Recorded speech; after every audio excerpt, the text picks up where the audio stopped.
إن الحمد لله نحمده ونستعينه ونستغفره ونستهديه ونعوذ بالله من شرور أنفسنا ومن سيئات أعمالنا. من يهده الله فلا مضل له ومن يضلل فلا هادي له، وأشهد أن لا إله إلا الله وحده لا شريك له، وأشهد أن محمدا عبده ورسوله. يا أيها الذين آمنوا اتقوا الله حق تقاته ولا تموتن إلا وأنتم مسلمون. أما بعد، فإن أصدق الكلام كتاب الله، وخير الهدي هدي محمد صلى الله عليه وسلم، وشر الأمور محدثاتها، وكل محدثة بدعة، وكل بدعة ضلالة، وكل ضلالة في النار. إيمان داراني خوشويست، أمرو إن شاء الله باسي ياساي كتر لياسا قرآن كان كينك أبيش ياساي سيبيكو فرمايشتي خواي پروردگارك خواي تعالى أفرمي ولن يخلف الله وعده. سورة حج آية 47. واتا هرگيز خواي پروردگار وعد و پەیمانی خۆی خلاف ناکات. خی پەروەردگار هەرگیز سەرپێچی ئەو وعد و پەیمانانە ناکات کە داوێتی بە خەڵکی و داوێتی بە ئیمانداران. ئەمە بۆ هەموو شتێکە خۆشەویستەکان. لە زۆر شوێنی قورئانیشە ئەمە دووبارە ئەبێتەوە کە خی تەعالی وعدی خۆی ئەبا بەسەر و خلافی وعدی خۆی ناکات هەرگیز و هەرگیز. لە زۆر شوێنە خی پەروەردگار وعدی بە ئێمەی ئیماندار داوە. لە زۆر شوێنە خی پەروەردگار وعدی بە ئێمەی ئیماندار داوە. هەندێکیتان عەرزەکەم وەی خەمەوە بیرتان. یەکەمیان خی پەروەردگار وعدی ڕزگاربوونی بە ئێمەی ئیماندار داوە کاتێ خی پەروەردگار لە باسی پێغەمبەر یونسە عەلەیهی سەڵات وەسەلام باسی ئەومان بۆکە کە چۆن یونس عەلەیهی سەلام ڕاتەن ناو بەحرەکە لە کەشتێکە و پاشان ئەیخەنە خوارەوە و ئەکەوێتە ناو سک حوتەکە و لە ناو ئەو سکی ئەو حوتە ئەمێنێتەوە و مدەتێک و پاشان دەسەکە بە زکرکردنی خی پەروەردگار و ذکری خوا ئەکا لا إله إلا أنت سبحانك إني كنت من الظالمين. جا خی پەروەردگار ئەفەرمێ فاستجبنا له ونجيناه من الغم وكذلك ننجي المؤمنين. خی پەروەردگار وەڵامی دایەوە و ڕزگاری کرد و لە خەم و خەفەت دەربازی کرد و هەروەها بە هەمان شێوە ئیماندارانیش ڕزگار و دەرباز ئەکا ئەگەر ئەو زکرە بکەن و ئەگەر ئەو یەقین و ئەسبابانەی کە پێغەمبەر یونس و پێغەمبەرەکانی تر کردیانە بەر ئەمانیش بیگرنە بەر خی تەعالی ڕزگاریانەکە. لە شوێنی ترا خی تەعالی فەرمێ ثم ننجي رسولنا والذين آمنوا كذلك حقا علينا ننجي المؤمنين. نەک هەر یونس هەرچی پێغەمبەران هەیە ئەگەر ڕێگای خوا بگرنە بەر وەکو پێویست و ئەو ئەسبابانە بگرنە بەر کە خوا دایناوە خی تەعالی ڕزگاریانەکە. یونس عەلەیهی سەلام پاش گرتنە بەری ئەسبابەکان ئەو دوعایەشی کرد ئەو زکرە کە زۆر گرنگە لا إله إلا أنت سبحانك إني كنت من الظالمين. ئەم دوعایە قەت لەبیر مەکەن، ئەم زکرە قەت لەبیر مەکەن. ئەگەر ئەسبابەکانی بگرنە بەر و ئەم زکرە بکەن لە هەموو تەنگانەی خی پەروەردگار ڕزگارتانەکە. خوا وعدی داوە كذلك ننجي المؤمنين. يعني ئەم وعدە ساریە بەس بۆ زمانی پێغەمبەر یونس نییە و زمانی پێغەمبەران نییە بەڵکو بەردەوامە. وعدێکی تر لە وعدانەی کە خی تەعالی بە ئێمە داوێتی ئەوەیە کە خی تەعالی ئەمن و ئاسایشمان بەسەرا ببارێنێ. خی پەروەردگار ئەمن و ئاسایشمان پێکەرەم بکە لە دنیا و لە ئاخرەتە. الذين آمنوا ولم يلبسوا إيمانهم بظلم أولئك لهم الأمن وهم مهتدون. براسي أو كساني كإيمانك راستقين أهينا ولقل إيمان هنا كان شريك هاوبش بخوا قرار نادا هيج كسينا كان بهاوبشي خوا أوانا خوا وعد داوى أمن آسايشان يأكرم أكا أولئك لهم الأمن وهم مهتدون. ورێ پیشاندراون هەرگیز گومڕا نابن. زۆر گرنگە خۆشەویستەکان. شەرتەکان چییە؟ ئیمان و لەگەڵ ئیمانە ظلم نەکرێ. ظلم لێرە خۆشەویستەکانم إن الشرك لظلم عظيم. گەورەترین ظلم ئەوەیە شەریک بۆ خوا قرار دەی و هەر زوڵمێکی تریش ئەگرێتەوە، چونکە خوا بۆیە فەرموویە ظلم دیارە هەر زوڵمێکی تریش ئەگرێتەوە. سێمە پێشی جمعەکە باسی زوڵمی میراتمان کرد، باسی زوڵمان کرد لە ماڵ و مناڵ، خەڵکێ زوڵم لە ژنەکەی ئەکا، خەڵکێ زوڵم لە کچەکەی ئەکا، خەڵکێ زوڵم لە کوڕەکەی ئەکا، خەڵکێ زوڵم لە براکەی ئەکا، لە خزمەکەی ئەکا، لە خوشکەکەی ئەکا. ئەوانە هەمووی زوڵمن. ئەبێ ئێمە خۆمانی لێ بپارێزین، ئەبێ ئێمە خۆمانی لێ بپارێزین. ئێمە لەوانەیە ساکێ بڵێ مامۆستا کوڕ ئەوەی من کەی زوڵما، زوڵم هەیە، خەڵکێ زوڵم گەوراکە، زوڵم بچووک و گەورەی بە پێی کەسەکەیە. تۆ ئێستا توانات ئەوە نەهەیە زوڵم بکەیت ئەیکەی، کابرای تریش توانای هەیە زوڵم لە ملەتێک بکە ئەیکا. فەرقی چییە؟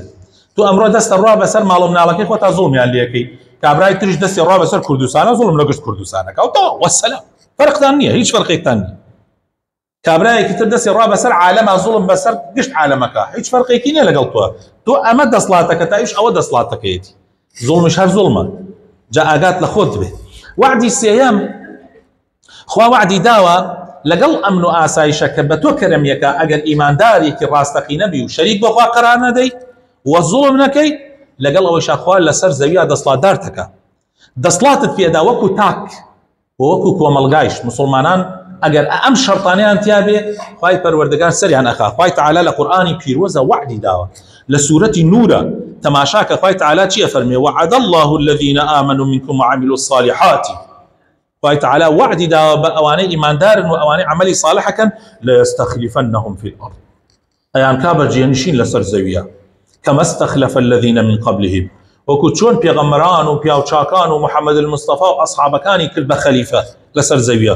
ولا يمكنن لهم دينهم الذي ارتضى لهم، و ئەم دینیان زاڵ ئەکا بەسەر هەرچی بیر و بەرنامەکانی ترە هەیە، هەرچی فکرە و بەرنامەکانی ترە دینی ئیسلام زاڵ ئەکا بەسەریانە. ئەو دینەی کە خوا پێی ڕازی بووە.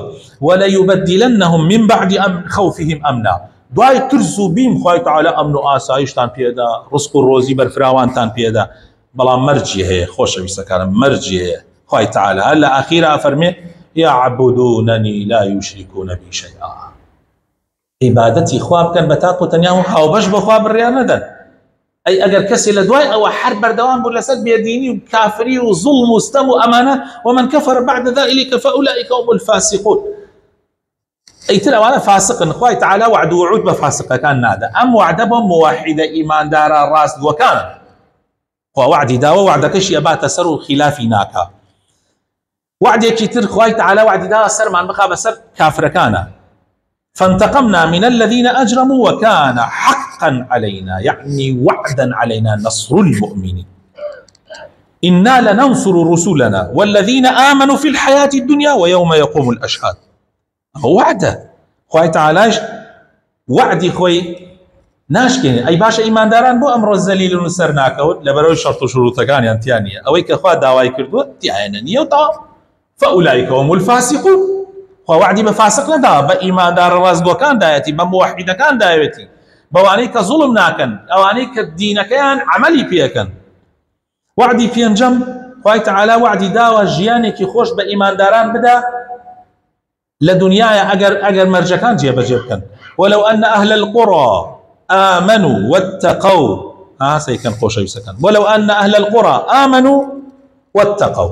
دوو مەرج، ئیمان تەقوا. تەقوا ئەوەیە خۆت لە گوناح بپارێزی، خۆت لە حرام بپارێزی، ئەمرەکانی خوا جێبەجێ بکەیت.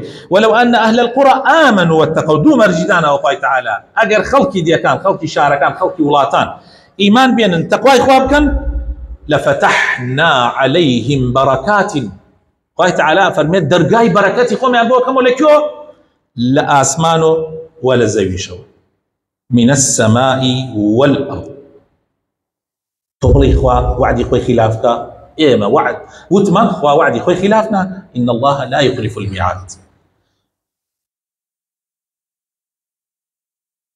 ئەی باشە يعني بۆ ئێمە هەندێک جار هەیە سەیرەکەی بەرەکەتی ئەرز و ئاسمانمان لێ داخلێ، دەرگاکانیمان لێ داخلێ، لەبەرەوەی ئەو مەرجەمانتیان نیە، نە ئیمان و نە تەقوامانتیان ماوە. لەوانەیە تاکاکەمان بێ، بەڵام زۆرینە بەعام ئەم ڕێگایی وێڵ کردووە، گومڕا کردووە، بۆیە خوای تەعالیش تووڕە ئەبێ لێمان. هەر کاتێکیش زۆرینە گەڕایەوە خوای تەعالی بەرەکەتی ئەرز و ئاسمانمان بۆ ئەکاتەوە، دەرگاکانیمان بۆ ئەکاتەوە. ولكن كذبوا، خەڵکی درۆیان کرد لەگەڵ خوایە. فأخذناهم بما كانوا يكسبون. براینە زۆرینەی مسلمانان ئێستا چۆن بنخوای گەورە بە گوێرەی ئەوە هەموو شتێکیان بۆ ئەکا، حتا کار بەدەستەکانیشیان كاربدسكان اسم من قد قلينا كم كاربدسي خرابها به من ألم كيفما تكونوا يولى عليكم إن الله لا يغير ما بقوم حتى يغيروا ما بأنفسهم والسنة إلهية شون بيخوا كاربدس ومان بوانيري زورينا من شون بن خوي تعالى بجوري زورينا كاربدس ومان بوانيري خو أو كاربدسانا خلق زورينا خلق داني ناوى زورينا خلق يعني بيان خوش خوش بجوري خلقك خوتان دعواتان كل أول شب كيروستان بمباركتان به وعدي ششم بهشت مغفرة إلهي والذين آمنوا وعملوا الصالحات سندخلهم جنات تجري من تحتها الأنهار خالدين فيها أبدا وعد الله حقا ومن أصدق من الله قيلا.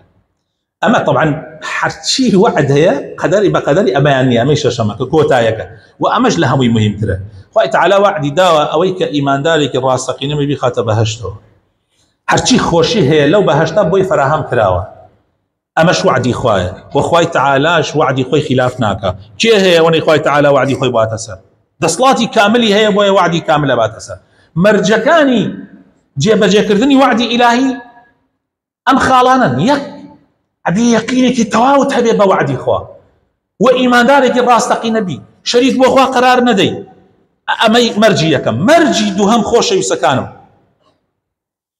مرجي دوهم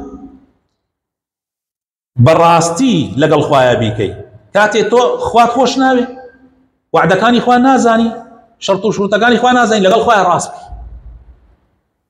اخر ما مساقوي مدروكين لقل ارى والله ارى والله ارى والله زور بمن دروكي زور بي مروفايتي دروكا واكثرهم للحق كارهون وقليلا ما يؤمنون هو مشكله كمان هيما انا والله خلقك زور راسنا لقل خوايا أنا والله برا جاء أجر ما معالمة قشتي راسي بكردها ظروف ناقة يشتام ظروفك أيمتي كوتين لزماني في غمرة صلى الله عليه وسلم بياويك هات بو مسلمان سيد كان خوش يسكن بياويك هات بو مسلمان لكاتي غزايك لغزا كان هات شايت ماني هنا بس راس تقينا آخره إيمان دار راس تقينا زور كمن بخوابنا هاتوتي أشهد أن لا إله إلا الله دوايتشان برسياريك لفي غمرة صلى الله عليه وسلم وأشهد أنك رسول الله تو الشايات يدم رسولي خوي وتيان كاد غزايا فرمي منيش لقلطاكم كابرا تازة إيمانينا لو أنا لجيان يعني يوجيكي نكردوي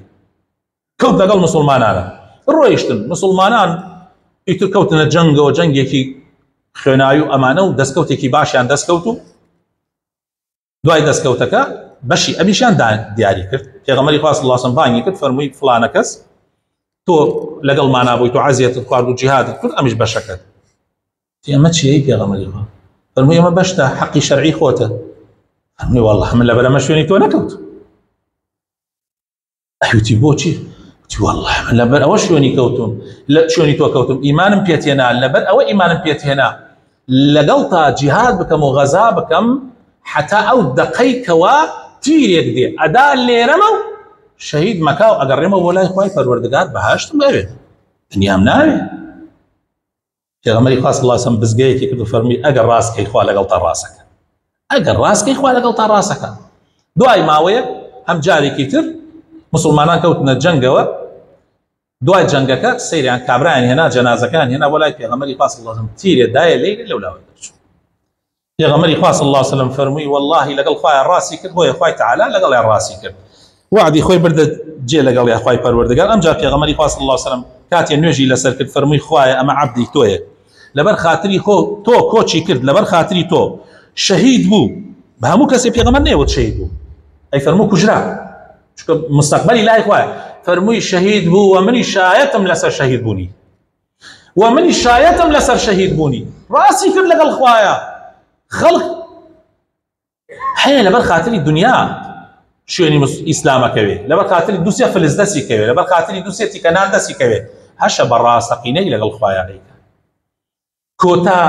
كوتا مرجيش بو اوي كخواي تعالى وعدكاني بو معدكاني بو تو بجيب يعني اوي كفلنك خوش يسكن مسلمان زوريان فلاكن زوريان هرشون لدعاء كان انا دعاءك حزك او دقيق سربيه تجي فلاك الله دعاء كفوا والله من دايوا عينا لموضوعي اما شاف فلاك روجي كان صحابيك خبابي كوري أردت شو خزمتي في غمري خوا صلى الله عليه وسلم فرمي أي في غمري خوا دعاء من بوك أي في غمري خوا حال منزور خرافة خباب لايك آفرتك إيش يكر آفرتك حتى نزيك إيوارا إيش فيك دواي إيوارا أيوت خباب كفر بمحمدك يا نايكي أيوت نايكم أيوت بشت تلقبان بشتان هلاك جا إيش حدادي بو أسنيك خسوا باني شيشك خسوا باني أي كسبان بشتي خباب تعلنا وجوشتك يا سارد أبو جمال شیشەکەی خسەبان پشتی تا لە ناو گۆشت و خوێنەکەیە سارد بوویەوە ئەویش هەر کافر نەبوو ئیتر بەڵام زۆر ناڕەحەت بوو هاتە خزمەتی پێغەمبەری خوا صلی الله علیه وسلم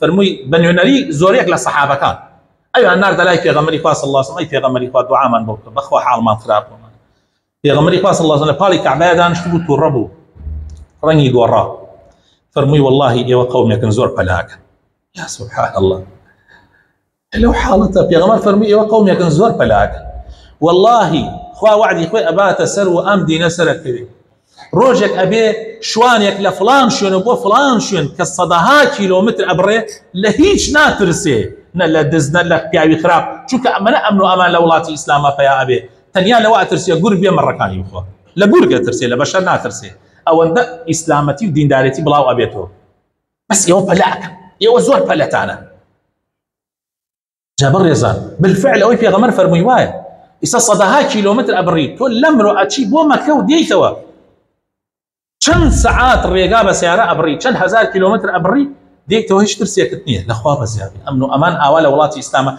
أوي في غمر فرميها تدي بس كومولك لمسلمانان لبليا لو أنا ديني اللي تيك بتشي لو أنا سري اللي تيك بتشي لو أنا زور كسي بلا عمنا بلا يتوازن يشتري خلك كي زور هي جا بيا أو بيا ويك بلنك ولا سر دين داريتي بردوام به ودلنيا بك اخوي تعالى وعدي اخوي دينا تجي اخوي تعالى وقاتلنا وجوانا كان اخوي رحمهم الله يكمن يا ربي هدايه من ضي يا ربي نور ايمان خيط الضلكان مانو يا ربي لسر دين داري في اسلامتي دا مزراو مانكي يا ربي اخويا وقاتلنا وجوانا كان اخوي شفاينا خوش كان مانكي رحم بمردو كان مانكي يا رب العالمين يا ربي اخويا يا اله العالمين اخويا كردستان لبلاو مصيبه بدور بقري لا تفريق وبركي بدور مان بقري خوشي وهرزاني لملاطبه قرار بكي بركه خيط الرزق والروزي مانو يا رب العالمين امين امين آمين آمين الحمد لله رب العالمين والصلاة والسلام على رسول الله الأمين وعلى آله وصحابته أجمعين يا أيها الذين آمنوا اتقوا الله ولتنظر نفس ما قدمت لغد واتقوا الله إن الله خبير بما تعملون خوش بسكانه يا أبي إيمان من وابك أخوي تعالى أوي وعدي في داعين صد لصد يتجه إيمان داري راسقين أما ندى مزراوة بدور خوش حركسي بدور شابي أجدى مزراوة روجي كان خلقي هواران لي هلساوتون لا أبو حازمي پێشینان و عالمی ئەم ئومەتە چونە لای ئەبوو حازم وتیان ئەبوو حازم وتی چییە؟ وتیان گرانی هەڵسیا شت گران بوو شتومە گران بوو تۆ ڕەئیت چییە چی بکەین؟ فەرمووی بۆ یعنی بۆ ئەوە تێکچوون بۆ ئاوا ڕەنگتان تێک چووە ئەی وتیان ئاخر دەیتر وەزعەکەمان ئاواتانێ و گرانیە وەزعەکە فەرمووی ئەو کەسەی کە یعنی کە ڕۆزی داین لە کاتی هەرزانیە هەر ئەو کەسەی ڕۆزیشمانەدا لە کاتی گرانیە ئێمە ئەوەی داوامان لێکراوە ئەوەیە کە خواپەرستی بکەین و عیبادەت بکەین و سەبرمان هەبێ و تەحملمان هەبێ خوای تەعالا شتەکانی تەحمل بەدەستی خۆیەتی ڕزق و ڕۆزی خوا وعدی داوە ئیتر بۆ ئێوە دنیاتان لێ تێک چووە و هەموو شتێکتان لێ گۆڕا